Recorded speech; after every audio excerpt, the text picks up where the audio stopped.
ጤና ይስጥልኝ የተከበራችሁና የተወደዳችሁ የቻናላችን ቤተሰቦች በእያላችሁበት ሰላማችሁ ብዝት ይበልላችሁ። ዛሬም እንግዲህ እንደተለመደ ሁሉ አንድ አዲስ ጉዳይ ይዘን መተናል።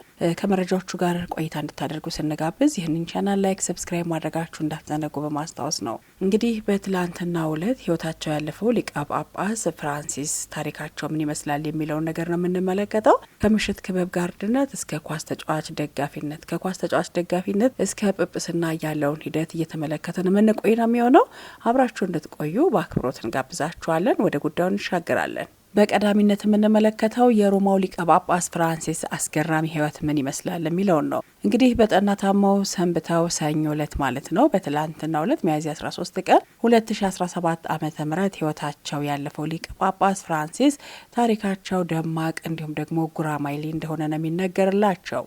ይህንን ቦታ ለመያዝ ከደቡባዊ ንፍቀ ክበብ መሆናቸው እንዲሁም ከአሜሪካ ክፍለ አህጉር መምጣታቸው የመጀመሪያው ያደርጋቸዋል። ከአርጀንቲና ነው መነሻቸው፣ አውሮፓ አለመሆናቸው ደግሞ ከሁሉ በላይ ልዩ ያደርጋቸዋል። በቤተ ክርስቲያኒቱ ታሪክ ከሶሪያ ተወላጁ ግሪጎሪ ሳልሳዊ በኋላ እርሳቸው ናቸው የመጀመሪያው ከአውሮፓ ያልሆኑ ጳጳስ። ሶሪያው ሊቀ ጳጳስ ግሪጎሪ ሳልሳዊ ያረፉት በ741 ዓመተ ምህረት ነበር። ለቫቲካን ቅዱስ ጴጥሮስ መንበር ጀስዊትስ ወይም ደግሞ ኢየሱሳውያን ከሚባሉት ጎራ የመጡ የመጀመሪያው ሊቀ ጳጳስ ናቸው። ከሊቀ ጳጳስ ፍራንሲስ በኋላ ርዕሰ ሊቀ ጳጳስ የነበሩት ቤኔዲክት 16ኛ ናቸው። እሳቸውን በ600 ዓመት ታሪክ በገዛ ፈቃዳቸው ከጵጵስና እየለቀቁ የመጀመሪያው ሊቀ ጳጳስ ነበሩ። እንግዲህ በቫቲካን አጸድ ለ9 ዓመታት ከኖሩ በኋላ ነበር በ95 ዓመታቸው ከዚህ ዓለም ድካም ያረፉት። ታዲያ እርሳቸውና ሊቀ ጳጳስ ፍራንሲስ በአንድ ግቢ ኖረዋል።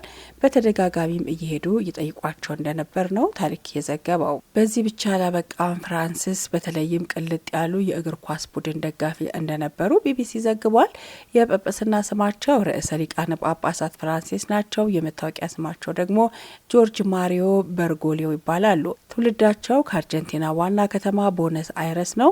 ወላጆቻቸው ጣሊያናውያን ናቸው። የጣሊያን ፋሺዝም ሲስፋፋ ያንን ሽሽት ነው ወደ አርጀንቲና የመጡት። ከ5 ልጆች መካከል ወላጆቻቸው የበኩር ልጅም ናቸው።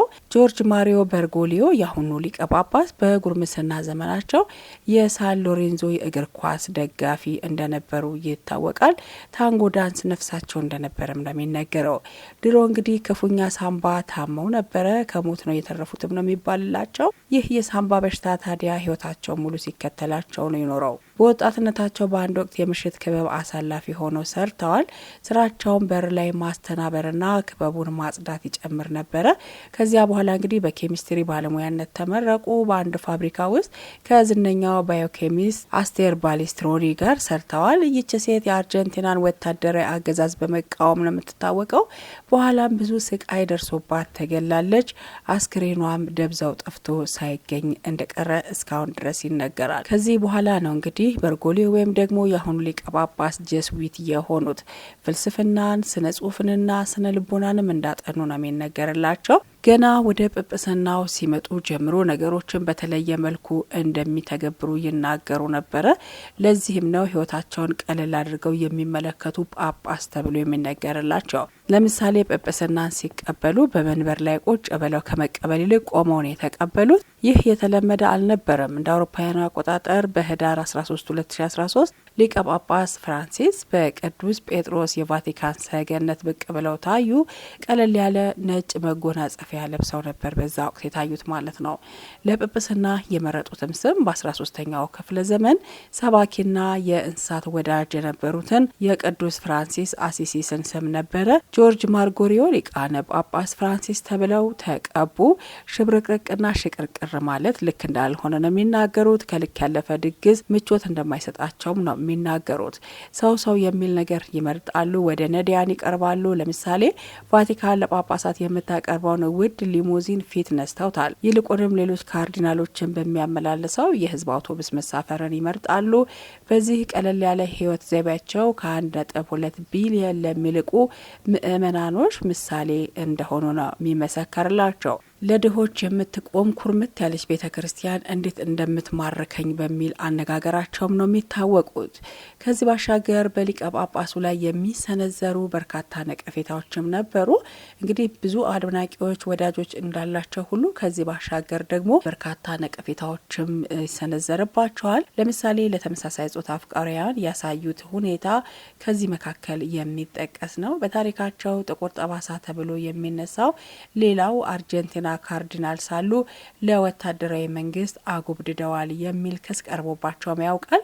በተለይ በወታደራዊ አገዛዝ ታፍነው ለተወሰዱና ብዙ ስቃይ ላሳለፉት 2 ቀሳውስት የፍራንሲስ እጅ አለበት እየተባለ ነው የሚከሰሱት።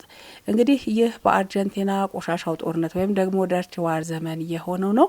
እንደ አውሮፓውያኑ አቆጣጠር ከ1976 እስከ 1983 ብዙ ሺህ አርጀንቲናውያን ደብዛቸው ጠፍቷል። 2 ቀሳውስት ግን ከፍተኛ ስቃይ ከደረሰባቸው በኋላ ከፊል እርቃናቸውን ሆነው ተጥለው ተገኝተዋል። በርጎሊዮ ወይም ደግሞ የአሁኑ ሊቀ ጳጳስ ፍራንሲስ ያኔ ዝምታን መርጠዋል በሚል ነው የሚተቹት። እርሳቸው ግን ከመድረክ ጀርባ ብዙ ሰርቻለሁ እንዲለቀቁ አልሆነም እንጂ ሲሉ ይደመጣሉ። ለምን ይህንን ነገር በይፋ አትናገሩም ሲባሉ ደግሞ ያኔ በይፋ መናገር በጣም ከባድ ነበር ሲሉ ነው ምላሽ የሚሰጡት። ይሁንና በዚያ ዘመን ብዙ ሰዎች ከአሰቃቂ ወታደራዊ አገዛዝ እንዲሸሹ እድሎችን አመቻችቻለሁ ሲሉ ነው የሚደመጡት። ፍራንሲስ እንግዲህ ቀለል ያለ ህይወትን የሚመርጡ መሆናቸውንም ቀደም ሲል ጠቅሰናል። ከድሮ ጀምሮ ለምሳሌ በአውሮፕላን ሲጓዙ በአንደኛ ደረጃ ማዕረግ ክፍል ውስጥ አይበሩም ነበረ። ከተራው ህዝብ ጋር አብረው መሳፈርን እንደሚመርጡ ነው የሚመሰከርላቸው። ሌላው ለድሃው ድምጽ በመሆን ይታወቃሉ ተብሎ ይነገርላቸዋል። የእስራኤልና የፍልስጤም መሪዎች በመሩት ጸሎት ላይ በጋራ እንዲገኙ ማድረጋቸው እጅግ ከፍተኛ አድናቆትን ያጎናጸፋቸው ነው።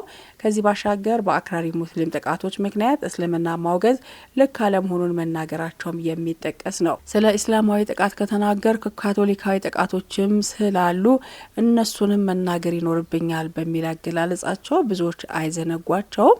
ማንኛውንም ጥቃት አድራሹን እንጂ ሃይማኖትን እንደማይወክልም አስተምረዋል። ርዕሰ ሊቀ ጳጳስ ፍራንሲስ ወግ አጥባቂ ናቸው ይባልላቸዋል። ልክ እንደ ሊቀ ጳጳስ ዳግማዊ ጆን ፖል በአንዳንድ ጉዳዮች ላይ የማያወላዳ አቋም አላቸው። ለምሳሌ በሐኪም እርዳታ በፍቃድ የሚፈጸም ሞትና ጽንስ ማቋረጥ በመቃወም ጽኑ አቋም አላቸው። የካቶሊክ ቤተክርስቲያን የተመሳሳይ ጾታ አፍቃሪያንንም ቢሆን እጇን ዘርግታ ነው መቀበል ያለባት ይላሉ። ይሁንና በሁለት ተመሳሳይ ጾታ ግንኙነት ውስጥ ልጅ በጉድፈቻ ማሳደግ ህጻናትን መበደል ነው ሲሉ ይደመጣሉ። ይሁንና ሴት ቀሳውስት ጳጳስ ሆነው ሊሾሙ አይገባም የሚልም አቋም ነበራቸው። የእርግዝና መከላከያ መጠቀምንም ያወግዛሉ። በአንድ ወቅት በፊሊፒንስ ተገኝተው ባደረጉት ንግግር የእርግዝና መከላከያ ቤተሰብን የሚያደፈርስ ነው ብለዋል። ሊቀ ጳጳስ ፍራንሲስ በዘመናቸው ትልቁ ፈተና የሆነባቸው በዓለም ዙሪያ በቀሳውስት ተፈጽሟል የሚባሉ የህጻናት መደፈሮችን በበቂ አልተከላከሉም የሚል ነው። ይህንን በተመለከተ እንግዲህ ሊቀ ጳጳሱ ጋር ለአመታት የዘለቀ ከፍተኛ ውዝግብ ውስጥ የቆየው የአሜሪካው ካርሎ ማሪዮ በጳጳሱ ላይ የውግዘት ደብዳቤ እስከ መጻፍ ደርሰው ነበር። ጳጳሱንም በኑፋቄ እስከ መክሰስ ደርሰው ያውቃሉ። ይህም እንግዲህ ሊቀ ጳጳሱ በህጻናት ደፋሮች ላይ ፈጣንና ተገቢ እርምጃ አልወሰዱም በሚል ነበረ። ቢቢሲ እንዳለው ከሆነ ሊቀ ጳጳስ ቪጋኖ ከአውሮፓውያኑ 2021 እስከ 2016 በዋሽንግተን የጳጳሱ መልእክተኛ ሆነው ሲያገለግሉ የቆዩ የቤተ ክርስቲያኒቷ ቀደምት አባት ነበሩ። ሊቀ ጳጳስ ፍራንሲስ 140 ካርዲናሎችን ከዚህ ቀደም ባልተለመደ ሁኔታ ከአውሮፓ ውጭ ከሆኑ አገራት ሾመዋል። የድሆች አባት የሚባሉት ሊቀ ጳጳስ ፖፕ ፍራንሲስ ለበርካታ ሳምንታት በጽኑ ታመው ሆስፒታል የሰነበቱ ሲሆን ከሳምንታት በፊት ነበር አገግመው ወደ መኖሪያቸው የተመለሱት። በሕክምናቸው ወቅት ከህዝብ ዓይን ርቀው የሰነበቱት ጳጳሱ የፋሲካ ዕለት በቅዱስ ጴጥሮስ አደባባይ ለተሰበሰበው ህዝብ ቃለ ቡራኬ ሰጥተው የትንሣኤ መልእክት አስተላልፈውም ነበረ። ከዚህ በኋላ ነው እንግዲህ ሊቀ ጳጳስ ፍራንሲስ በፋሲካ ማግስት በ88 ዓመታቸው ማረፋቸውን የካቶሊክ ቤተ ክርስቲያን ማዕከል ከሆነችው ቫቲካን ሰኞ ትላንትና ማለት ነው ረፋድ ሚያዝያ 13 ቀን 2017 ዓመተ ምህረት ይፋ የተደረገው። የተከበራችሁና የተወደዳችሁ ቻናላችን ቤተሰቦች ይህንን ቻናል ላይክ ሰብስክራይብ ማድረጋችሁን እንዳትዘነጉ እናሳስባለን። መልካም ጊዜ እንዲሆንላችሁ ተመኘን። ቸር ይቆየን።